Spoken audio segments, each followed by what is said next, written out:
So we start with equipment. I am a laptop composer, so I mainly use a laptop, which is my Apple MacBook Pro, which is the 2 gigahertz Core i7 with about 8 gig of RAM. And that's enough to do the kind of processing that I do. It's a bit hard if you start doing video, you need a slightly higher computer. I use an audio interface. I have a variety of them, but this is the RME Babyface, and I use this one because it's very portable, very light.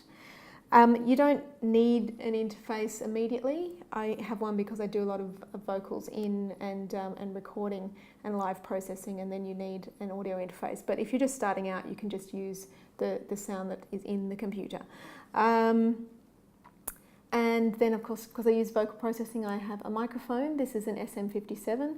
The SM58 with the bigger grill is more a kind of vocal microphone, but this one is the same internal mechanism, just different grill, and this is good for instrumental, but you can also still use it for vocal, so it was kind of a good compromise. I use Ableton Live software as my main software, and also a little bit of Audacity if I want to do destructive editing. If you're just starting out, I would suggest using Audacity because it's free, and of course you've got GarageBand if you're using a Mac. And then there are other, Ableton Live of course is the best, I think. There's also Pro Tools, which is very good, but not so good for live performance. And there's also Pro Logic, Apple Logic, and there's a new one called Reaper, which is a very affordable option to start out with as well. So some of you might be acquainted with Ableton Live, but if not, I'm going to show you a little bit about it. You might hear a bit of roaring from my computer here. I'm using iShowU to actually video capture what I'm doing at the same time, and that's pushing the processor a little bit. So basically, Ableton Live, the thing that makes it so flexible is that you have this view, which is called the session view, which is very good for performing live. Basically, you load in samples along here. You can play between them. You can have multiple tracks going, so then you can, you can really sculpt and shape a soundscape. I also use this as a bit of a paint box. I would throw in all the samples that I'm interested in using, play with them a little bit, start melding them. It's very plastic, I find, the way that Ableton Live works. Then when I found something that I like, or some combinations of things, then I go over here to the arrangement view, which is the session view, the arrangement view, sorry, and then you can start to compose. As you can see, there are two different modes of tracks here. We have MIDI tracks and audio tracks. MIDI is the musical, it's the musical instrument digital interface. I don't use a lot of MIDI. It's basically, it's a way of storing the information, but it's not actually the sound itself. And so you'll play notes into it, and it remembers what those notes are, the velocity, the volume, these kinds of things. But it's not actually making the sound itself. It's then going to trigger a set of samples. So I'm just going to show you that here. I don't want that one. I want the piano keys. There we go. Let's come in over here. So you can plug in an external keyboard, but for these purposes, I'm just going to use the QWERTY keyboard on the computer. So the A is a C, and you can basically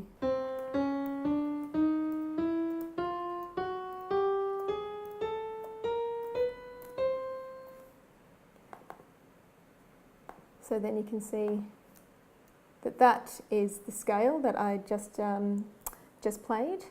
But when I say that this is not just, it's not the actual sound information, I'll show it here by just a random other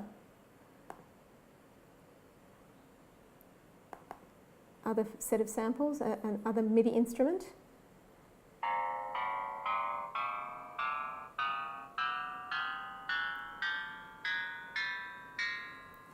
As you can see, it's divided up into bars, so you can do metric kinds of work with it. This up here is where you set tempos and also key signatures, time signatures. I do occasionally use that if I need a particular instrument or if I want to add in kind of bass, things like that.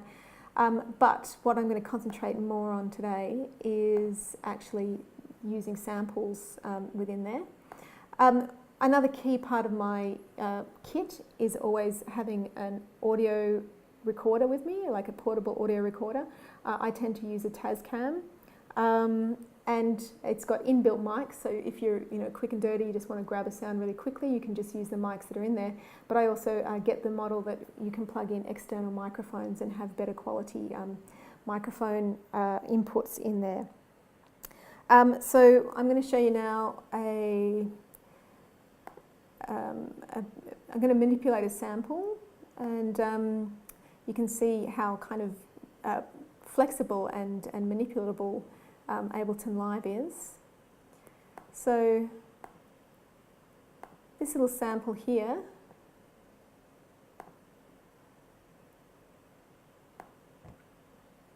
that's obviously microphone noise, so we're going to move that.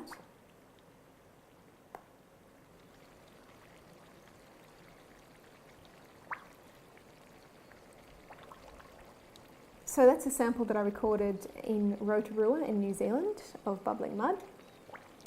I'd be thinking I like this sample because of its quite trebly qualities. There's the little pops and bubbles, quite surprising and irregular. What I would do is make that into a loop. A key element that makes Ableton Live so adaptable is this warp feature, which means you need to be warped to be able to make a loop, but it means that it will keep things within the same timing while still changing pitch and those kinds of things. And that's how you can actually get Ableton Live to play together, play in time with a lot of things.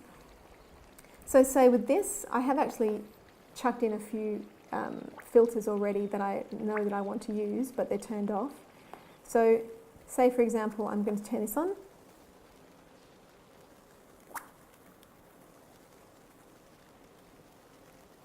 That adds some extra hiss. I quite like that. This flaunch is like a version of a chorus effect. I'm just going to turn the volume up a bit of the gain so you can hear a bit more.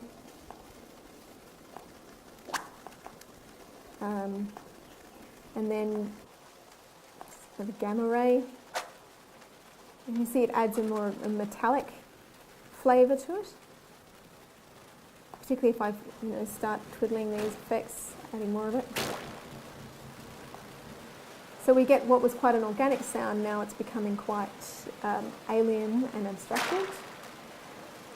So generally what I would do if I'm trying to play with sounds, trying to make something, a bed of sounds, I'm interested in pitch shifting. I want it to be a little bit lower. As I said, because we've got the warp factor on, it actually means that the sample will be the same length, even though I've now made it made the pitch an octave lower over here, 12 semitones down.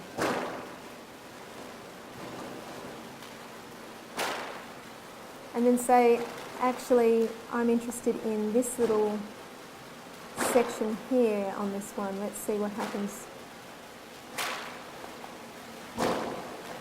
I'm going to make that even lower.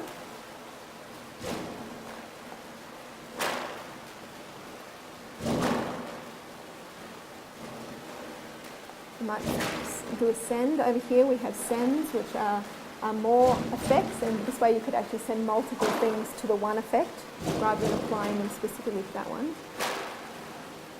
And we start getting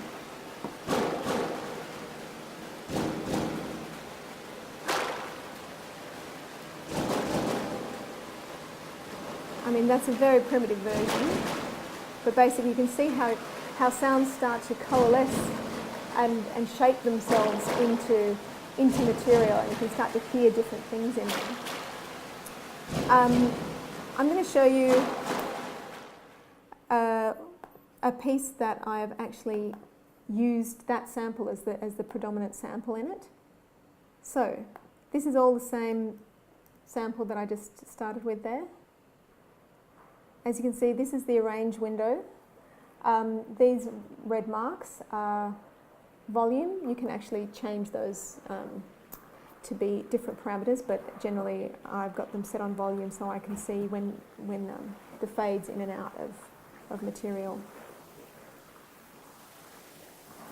You see, this is the same sample, but it's a very short sample version, and I've pushed the speed of it to 48 semitones, so like 4 octaves up. It also has a similar set of filters.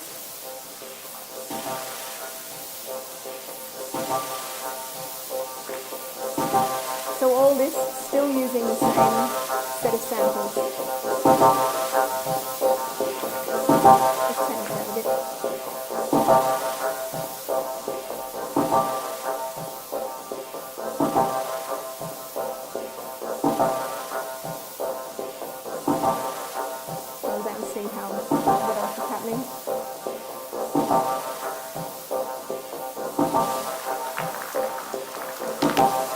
Yet another application of a very shard-like bit of that sample.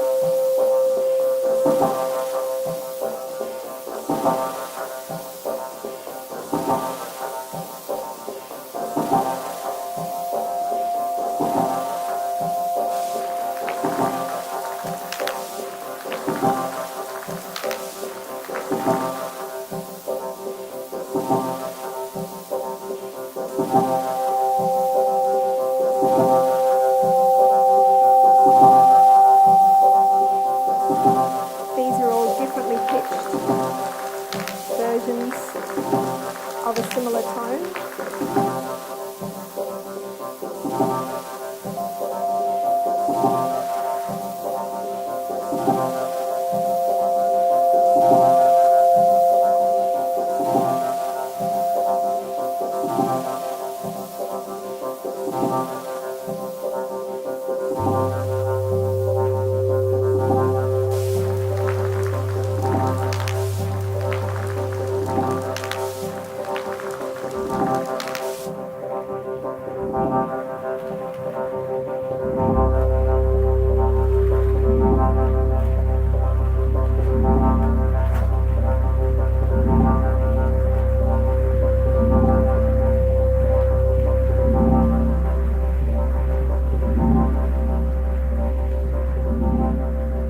Get a bit of a picture of that.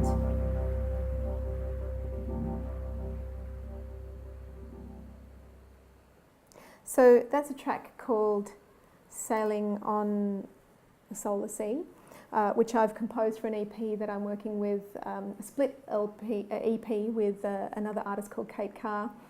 She's doing a side called Red and I'm doing a side called Yellow. It's a bit like this album here, which is the blue-green album that I also did with Kate. She did a blue side, I did a green side.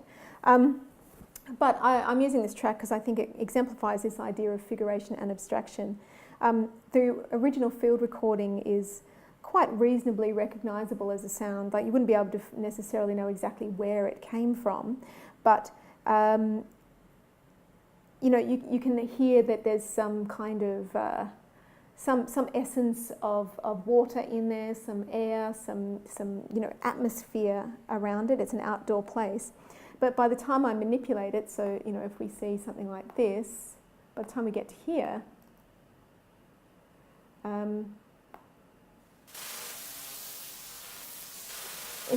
which is where it's been sped up to 48 semitones. It's a little fragment of it. It's got all these kinds of effects on it. You get this sense that it's not an instrument. It's not, and it's not pure synthesis. It still has some essence of the world in it, but it's become really quite alien. Then by the time we get to perhaps this section, like track 5, I've managed to actually extract melodic pitched material out of it. which I've done by, once again finding a very small segment, but adding on a series of ring modulators here and resonators that find the frequencies and pull them out in a particular way to make melodic material. And then amongst this alienness, then I add in these little layers.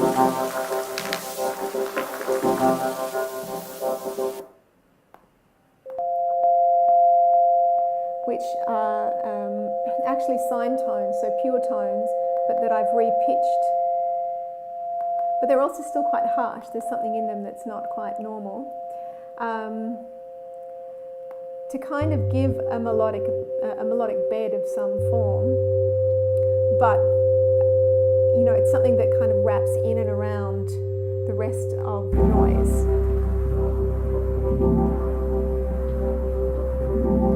I suppose I don't want you to just concentrate on the melodic material. I want you to kind of hear the whole thing and hear how that's embedded in the middle, and that's not the focus so much, that's more supporting these other alien sounds that I want you to listen into and through.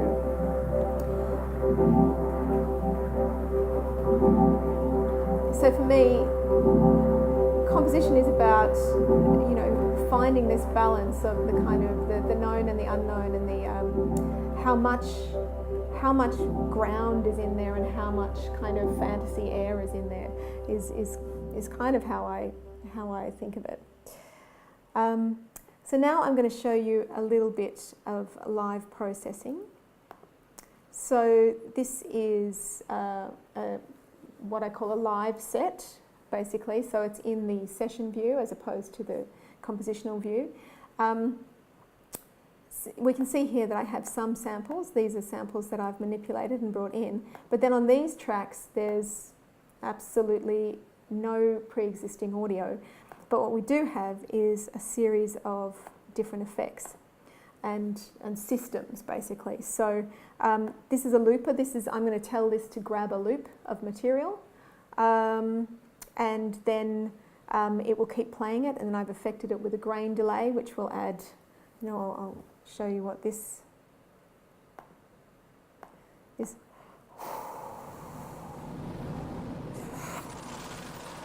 So you hear it actually starts to add extra grain in there. This is similar, just with a few different grains and some pitch delay, some pitch. I'm dropping the pitch of it. This is just multiple reverbs and filter delays. Here we have, this kind of chops up the sound altogether with reverb and lone flutter effect. This one drops the pitch by an octave. This one is pure reverb. This one does a variety of things. So it has erosion, so it's adding in lots of static, but lots of delays. And this one here, yes, by a combination of adding several filters, it's really matching up the tone. So I'm just going to show you a little bit of how I perform with this, and then that will probably do it.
So that's a little impromptu Sunday morning bit of a performance there of some of my material that I'm interested in exploring at the moment, which is more specifically about how the melodic, pretty voice can actually merge into the noise. And in the same way that when I use a field recording and I'm trying to pull out the melodic material that's kind of accidentally inherent in there, that's hiding in there, that's what I'm doing with the noise. I'm kind of hearing what layers are in there and then trying to pull out,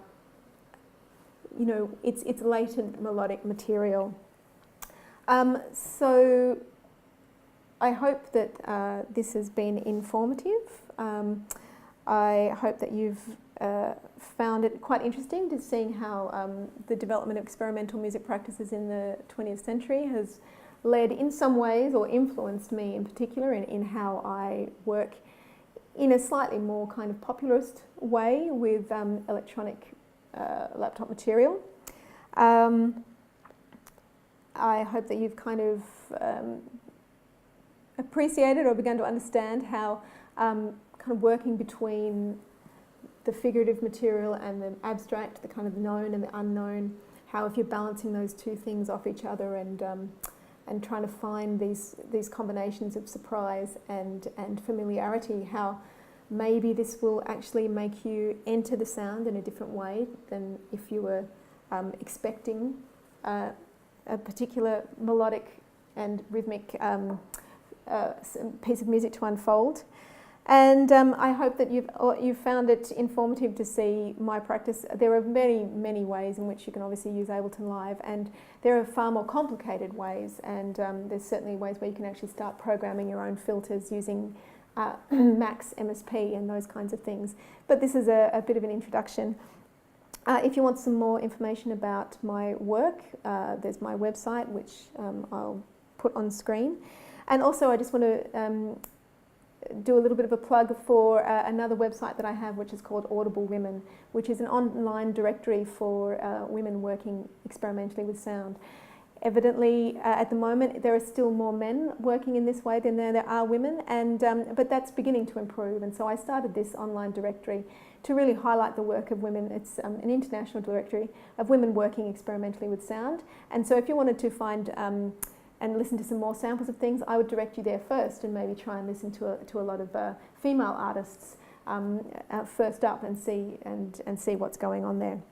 So thank you very much for watching. I hope your studies go well. Thank you.